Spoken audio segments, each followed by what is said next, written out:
Hi guys, it's ASBYT and welcome back to a brand new video. Now yesterday I was lucky enough to be invited down and go hands-on with the OnePlus 6T at the London launch event. And so in this video, I'll be going over all the details of the brand new phone, my first impressions and opinions on the new features, and whether I think it's worth a potential upgrade on first viewing. So without further ado, let's get straight to it.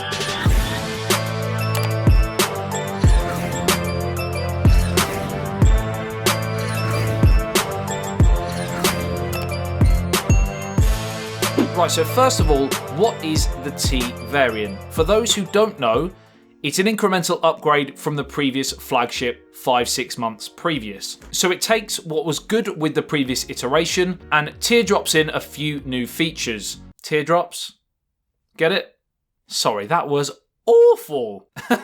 So what's new design-wise? Well, honestly, not a great deal. There's a new smaller notch, which is not a bad thing. I definitely do prefer it. So it now has a 6.41-inch optic AMOLED display with a screen-to-body ratio of 86%. It has a screen resolution of 2340 by 1080 and a PPI density of 402. There has also been an ever so slight reduction of the chin that you wouldn't necessarily notice on first viewing, but certainly when you compare them side by side with the OnePlus 6, you will notice that difference. And now that we've got that smaller notch as well, the screen looks amazing. It really does. It's very immersive. Whether using the full screen camera or viewing media, it's going to be great. Now onto the back, again, it looks and feels very similar, almost identical in the hand. The only real change has been the removal of the fingerprint sensor from the back and a replacement of the now much talked about in-display one. Now this decision, along with the improvements in battery capacity, which is now 3,700 milliamp hours, has now led to a lack of extra space in the phone's form, meaning unfortunately for some, they have done away with the headphone jack. Now for me personally, it's not such a huge deal as I do enjoy using wireless headphones, and they also include a Type-C to 3.5mm headphone jack adapter in the retail box, and that added battery life to the already stellar one on the OnePlus 6 is a tidy inclusion. However, that is just me, and I know from many comments from you guys in previous videos in the build up to the launch, this will be quite a big omission for you. So let me know in the comment section below, is the lack of a headphone jack a real deal breaker for you or not? As always, I'm sure OnePlus will be a fan of the feedback, so let them know. One more thing they include in the box is a case as well. Now jumping back to the fingerprint scanner quickly, to match the fast and smooth OnePlus mantra, it is indeed faster than what we've seen before on the Vivo phones, for example. It's 0.34 seconds to be precise. If you want to go ultra keen about the specs, but it's certainly not as quick as their on the back scanner on the OnePlus 6, and I also don't feel it's just quite as reliable either, as obviously there's no groove to find like on the OnePlus 6 scanner. You have to be a little bit more conscious of where you're placing your finger, etc., but hopefully this will become less of an issue the more you use it. One more potential negative to using this scanner is when using the phone at night. The actual sort of electricity animation, which I actually quite like, even though I know some other people don't. It's actually quite bright, and I think it would be quite harsh on the eyes, and of course you'd have to kind of use that unless you kind of go old school and go with a pattern unlock, for example, due to the fact that the face unlock, like on the OnePlus 6, it's really kind of a no-go in low light. It is one of the first devices to come with the in-display fingerprint sensor, and while it's potentially not quite as secure as the 3D ultrasonic one, which is currently in the pipeline, and certainly a few devices will probably have this early next year, it is still great for a growing company like OnePlus to be one of the first to implement this sort of technology in one of their smartphones and be one of the first. It really is a great feat. Now on the bottom we have the same Type-C OnePlus charging, which has been so popular on previous devices, and we have a bottom-facing speaker as well. A few more quick specs: we have the Snapdragon 845, the Adreno 630 GPU, the same as on the OnePlus 6, but we now have Gorilla Glass 6, which is up from the 5 we saw on the OnePlus 6. Wow, that was a weird sentence.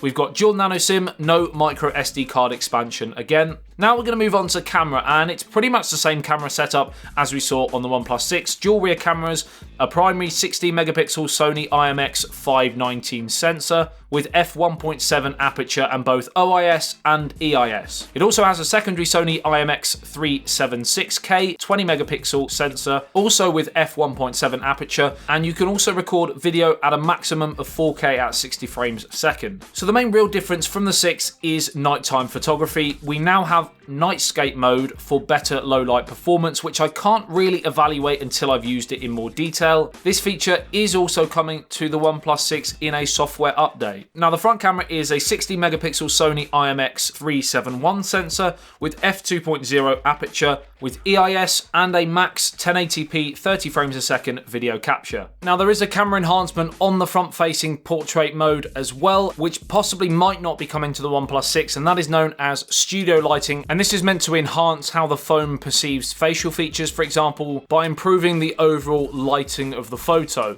Now I just took a couple of standard selfies from the OnePlus 6T here, so again I'll need to test this software in more detail before I can give an overall evaluation. Super slow motion can also be recorded in 480 frames per second at 720p and 240 frames per second in 1080p. Now another great feature on the 6T is Gestures 2.0, which I really do like. In a world now full of how much RAM have you got and what SoC is the phone running and what's the display PPI, you know, it's really quite refreshing to actually see a company also focusing on the software to make sure the experience is also right for that hardware. OnePlus do take great care in this, and while I must say navigating around the OnePlus 6T feels very similar to how Apple have integrated gestures into iOS, that's certainly not a bad thing. While I'm predominantly an Android user, gestures just seem to work that little bit better on iOS, and I even feel that gestures on the OnePlus 6T work better than on the Pixel 3, which is pretty odd considering the Pixel is kind of the home of Android. Now for you guys with the OnePlus 6, again, as far as I'm aware, these new gestures will be coming to the OnePlus 6 again in a software update, so keep your eyes peeled for that. Now we've got some more great news for fans in the States. T-Mobile is now an official carrier of the OnePlus 6T, and it's also compatible with Verizon. In the UK, you've got the likes of O2, Vodafone, 3 and EE, and also in India, we've got the likes of, apologies for pronunciations in case I get these wrong, but Airtel, Idea, Jio and Vodafone, etc. So this is really brilliant news. Another new feature is Smart Boost, which Smart Boost. It's called Smart Boost, and it's going to be great for gamers. Now they did a gaming comparison with the Samsung Note 9, and the tests that they actually run showed a more stable frame rate on the OnePlus 6T than on the Note 9. Again, in real everyday use, I'm not too sure how much difference you'll notice, but certainly possibly something for OnePlus to shout about. So before we jump on to my overall final conclusion on my first hands-on impressions of the phone, we're going to talk RAM, storage and color options and price. So the two colors that are coming on launch are Mirror Black and Midnight Black. I believe it's available from November the 6th. And then as far as we're aware, there will be a third variant coming in the near future, and it's believed to be a form of purple. Again, this isn't official, this isn't clarification, this is just the latest leak. Unfortunately, I couldn't get clarification for you guys at the launch. Lips were tightly sealed on that front. So we know the color variants. The storage and RAM variants, we're going to see the base model of 6GB of RAM and 128GB of storage. So that is the minimum storage option you can get, and it goes up to an 8GB variant at 256GB of storage as well. And that base variant will start from 499 UK sterling. So we're looking at about a £30 increase from the OnePlus 6. US pricing is $549 US, which is a $20 increase on the OnePlus 6. And I think, but don't quote me on this, the Indian price is 37,999 Indian rupees. Right, so honestly, do I recommend buying the OnePlus 6T? And this is a tough one.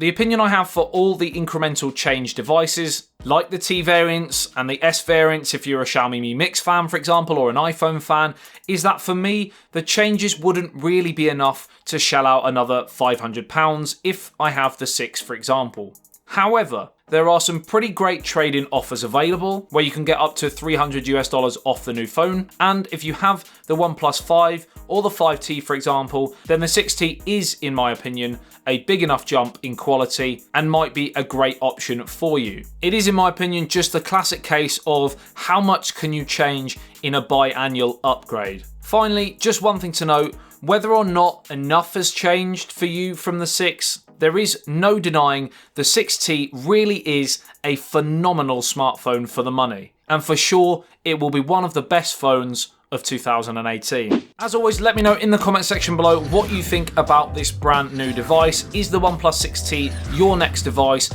and why? Or are you going to swerve it? And again, why? I have lots more videos coming hopefully in the near future, both on the OnePlus 6T alone and comparing it to other really popular smartphones on the market. So if you want to see those, make sure you are subscribed to the channel, you've turned on the notification bell so that when I post them videos, you are notified. Drop a like on the video if you did enjoy this content, and I love you and leave you. I'll see you in the next one. It's ASBYT. Peace out.